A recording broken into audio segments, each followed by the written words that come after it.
What is up, Z Fighters? It's Manga Adventures, and today I'll be doing a GT based what if. A few people wanted cauliflower in GT, so I thought making a few GT one-shots would be a good compromise. Also, I'm gonna be honest, I'm burnt on Super and their characters for the most part, seeing as my last 3 what ifs have been there, so I thought this would be a good break.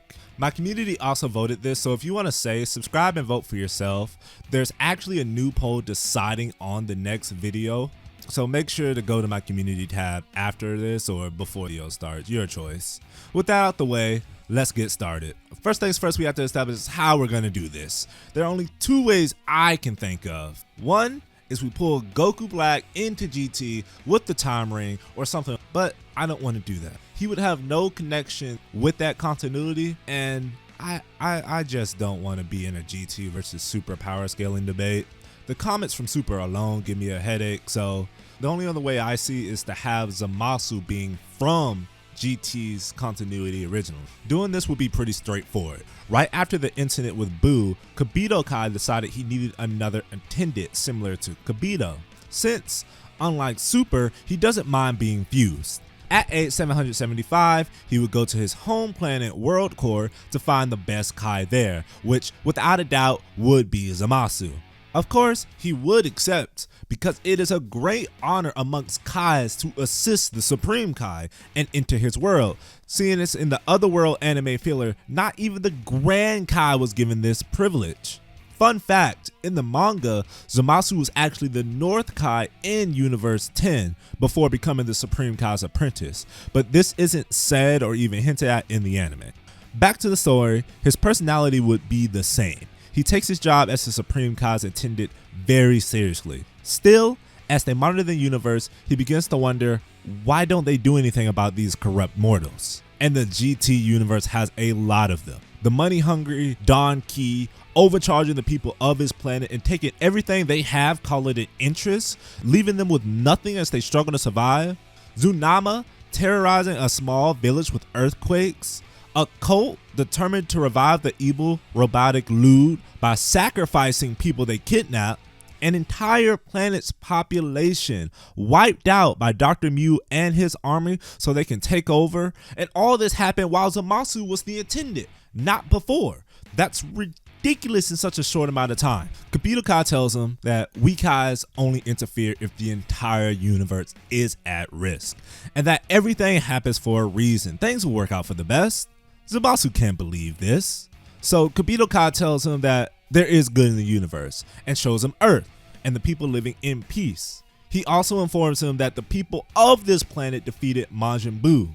The ones in question are actually Saiyans, a race who did their fair share of evil even before they conquered worlds for Frieza. They're the ones who took out the entire Tufo race. If the Kais would have interfered back then, Buu would have most definitely destroyed the universe. Zamasu was in shock on how mere mortals could have the power to defeat something that took the lives of most of the Supreme Kais. So now the attendant is focused on this planet and watches them closely. Luckily, this happens around the same time Goku is turned into a kid and they start the hunt for the Black Star Balls in age 789. The Z Fighters go around the universe, defeating all the evil that Zamasu had issues with, which makes him extremely angry. Why did the Earthlings do nothing before? They had all the power and none of the restrictions of a Kai, so there's no excuse. He knows why. It's because they're too focused on their own world and not the rest of the universe. It's completely selfish. These mortals truly are terrible. But Zamasu doesn't say this out loud because Kibito Kai has an obvious liking towards the Saiyans and their descendants. The Kais continue observing until the Baby Saga, and the events of this makes things click in Zamasu's head. 1, the Saiyans are getting what they deserve for the horrible crimes they committed in the past. And 2, Goku, who had effortlessly defeated the other evils in the universe, is now struggling. It would appear only a Saiyan can beat a Saiyan at this point, but he had to see this power for himself. Events continue to play out as usual, with Goku losing to baby Vegeta and being rescued by Kibito Kai. They then pull out his tail, giving Zamasu the perfect opportunity. He asks to test how strong the tail made him with a quick sparring match. Goku overwhelms Zamasu by using Super Saiyan 2. The attendant seeing this amazing strength up front confirms how strong these Saiyans are and that they don't deserve the power they have. He would have far better use for his body. No, the universe would thank him if he had the body of a Saiyan. But how could that ever happen? Then, the answer came to him on a silver platter. Kibito Kai asked the Namekians to gather their Dragon Balls to wish back the Earth that was destroyed by the Black Star Balls. Zamasu asked if he could overlook the task, having never seen the Dragon Balls before. Kibito Kai doesn't mind, seeing this as a learning experience. He warps over to Namek, and the first wish on the balls is to bring back Earth. Zamasu then waits to see the outcome of the battle with baby Vegeta and Goku. If he's going to take a body, he might as well take the strongest. Goku is the one who comes out on top thanks to his Super Saiyan 4 transformation. Zamasu, who can speak Namekian because he is in Kai, and if he knows the tongue of the gods in canon, this should be easy. His second wish was to be immortal, since if he wants to bring eternal justice, he can't go around dying. Now with Goku's body and immortality, the first thing he does is destroy Namek. They are just as guilty as Earth, sitting by doing nothing while they have the Dragon Balls playing neutral. That, and you can't have someone undoing his wish ruining his plans. He then warps to Earth and takes out Goku, who's in his body, catching everyone off guard. Now if you remember the battle with Baby, you know that everyone is drained. Vegeta just got done getting his body taken over. Trunks, Goten, Gohan, and Pan had given their energy to Goku so he can finish the fight with Baby, meaning the only person at full power is Zamasu, or from this point onward, Goku Black. Now of course, the Z Fighters would try to fight back, but they're going against an immortal Super Saiyan 4 Goku. They can only do so much. Vegeta and Gohan sacrifice themselves so Goten and Trunks can get everyone to safety, not wanting to see their loved ones die, and because they were the strongest in the group. Now, the Z Fighters do manage to escape thanks to Kibito Kai, taking them to an unknown planet and hiding their energy. They don't go to the Supreme Kai's world, since that would be the first place Goku Black would go. After Black kills Vegeta and Gohan, he tries looking for the other Z Fighters, but is unable to find them or even sense their energy. That's when an idea came up. They can't hide on a destroyed planet. They may be looking for the Dragon Balls, so better safe than sorry. And just like that, the Earth is gone. But doing this uses up his remaining energy, reverting him to Kid Goku, and he's unable to turn back because he's not yet used to the body. An unexpected turn of events, but he'll get used to it by purging the universe of the sinners. So off he goes with this instant transmission from planet to planet, using his own sense of justice, deciding who lives and who dies. Now, what are the Z Fighters doing? Chi-Chi is grieving, and not only the loss of her husband, but also her son, needing Videl to comfort her. Goten and Trunks think about rushing Black, but Goten struggles against base Goku using Super Saiyan with Gohan in support. Trunks brings Fusion up, but is quickly reminded Goku already said it would not be enough to beat Golden Great 8 baby, let alone someone using Super Saiyan 4. Kibito Kai reminds everyone that Black also destroyed Namek, so both sets of Dragon Balls are gone. That's when Pan asks, what about the Black Star Balls? Everyone then realizes Baby made a wish to bring back planet Vegeta, so they scattered across the universe once again. Piccolo is still alive in these events since they weren't evacuating everybody from the other world, so they could just gather them. Their wish would be simple since Ultimate Shenron can grant anything. They can just kill Zamasu or something along those lines. Though, while gathering the balls, they run the risk of running into Goku Black, so they decide on having Goten and Trunks go since they're the strongest. Still, they'll need a ship, so they have Kibito Kai warp them to planet M2, where they'll easily be able to find one Bulma can fix up thanks to the planet's vast technology. Though, this isn't Bulma's only plan. If things go south while the boys are gone, she decides to rebuild the time machine. Her reasoning for this is if Baby blows up a planet with a Dragon Ball or kills Goten, Trunks, or Piccolo, they can head back before any of this happened, saving that timeline and hopefully figuring out a way to save this one. With the plan in motion, the two warriors head off on their ship. But this time, instead of relaxing on their journey, Goten and Trunks have a fire lit in them. They're the last lines of defense, so they need to train just in case they run into Black. Luckily, Bulma added a gravity chamber to their ship. Now, the first half of the journey goes smoothly, collecting 4 balls with no problem.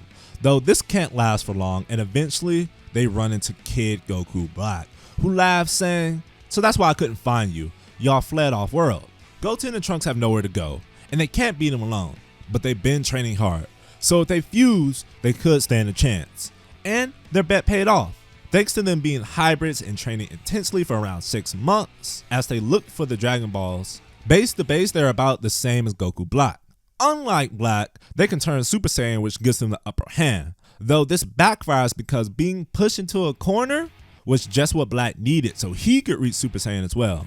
Goten quickly realizes this and jumps straight to Super Saiyan 3 in hopes of ending things, but Goku's immortality is preventing this, only pushing Black to also reach Super Saiyan 3 in this same fight. Goten knows this is a losing battle. He already has the Dragon Ball, so it's best to go back to the ship and get out of here. Though, as they try to escape, Black attacks from behind and snatches the Dragon Ball.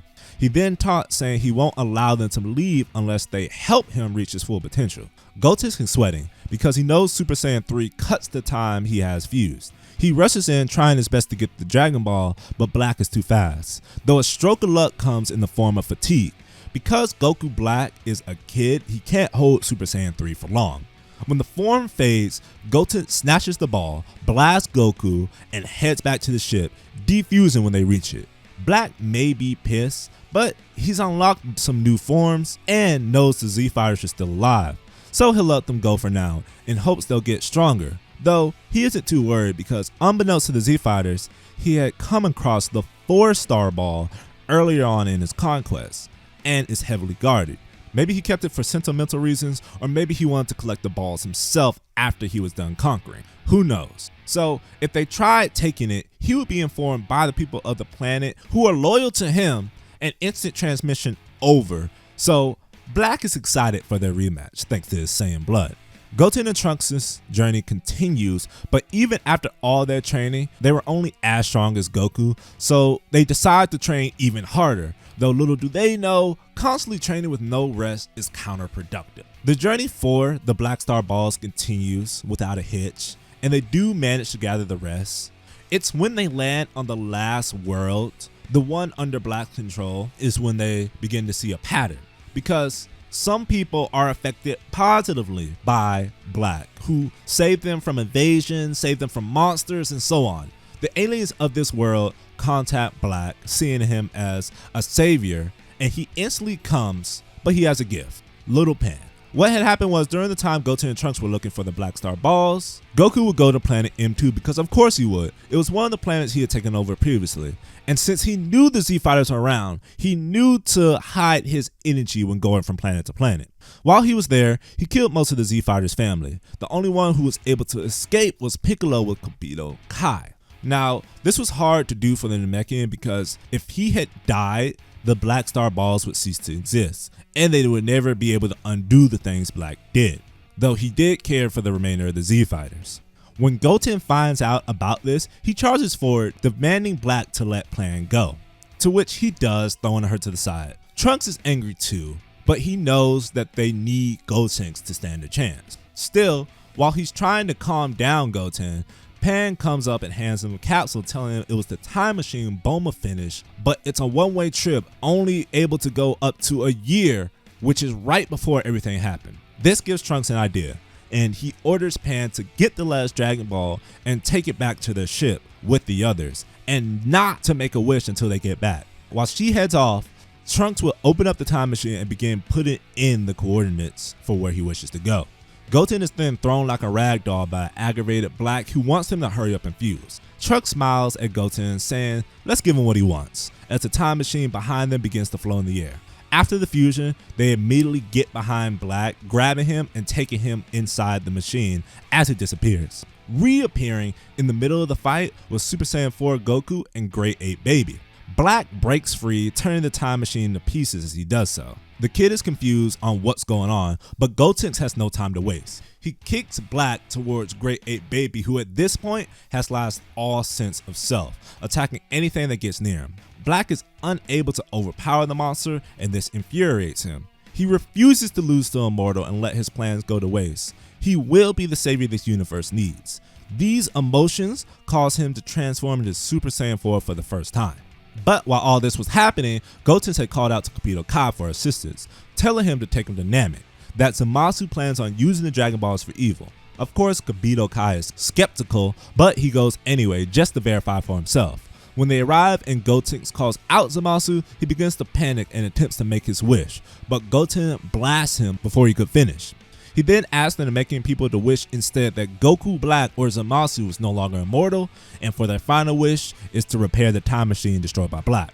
On Earth, the battle with Baby goes much quicker thanks to Black, but as soon as Baby leaves Vegeta's body, Black attacks Goku, seeing this as a final test for his body to become his own. The two are somewhat evenly matched, but because Black still thinks he's immortal, he allows an attack to hit that he shouldn't have, greatly injuring him. With a massive wound, Goten arrives with Kibito Kai and a smirk, telling Black what he just found out. Furious, he tries attacking the fusion, but with the assistance of the real Goku, the two can overpower the weakened Black, who doesn't want his plans to end here. He panics and instant transmissions to the closest power level he could, Baby's ship, which he escaped on. And with one Kamehameha lined up with the sun, Goku is able to take both of them out. With the threat over, Goten gives a sigh of relief, defusing into Goten and Trunks. They thank Goku for the help, and Vegeta responds, "He can't believe you had to use time travel again so we could get you out of a mess, Trunks." Goku says at least he changed things up and brought Goten with him, which causes everyone who knows of the situation to laugh. The two look confused, and Gohan tells them it was when he was a baby, so of course he wouldn't remember. With the light-hearted talk over, they head back to the future and meet up with Pan, who's ready for their wish to be granted. Since Ultimate Shenron can grant any wish, they put all their hopes in this, asking the dragon to undo everything Zamasu did before he switched bodies with Goku. Shenron's eyes glow and he says the wish has been granted, before scattering again. They fly to M2 and find that all their family members are alive and well, which brings Pan to tears since she saw all of them get slaughtered. So she tightly embraces her mother. Soon after, Goku comes with Vegeta and Gohan using instant transmission, meaning he got his body back. The dragon really can't do anything. So everything is returned to normal and the events of GT would play out per usual, with the Android 17 arc and the Shadow Dragon arc.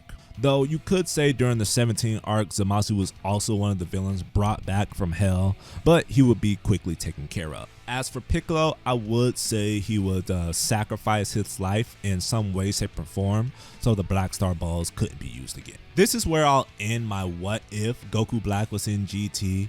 The script took a long time because I wanted to fit everything tightly into the continuity of GT, but also have it make sense and not feel rushed. I also made sure to hit all the same notes as the original Goku arc that could.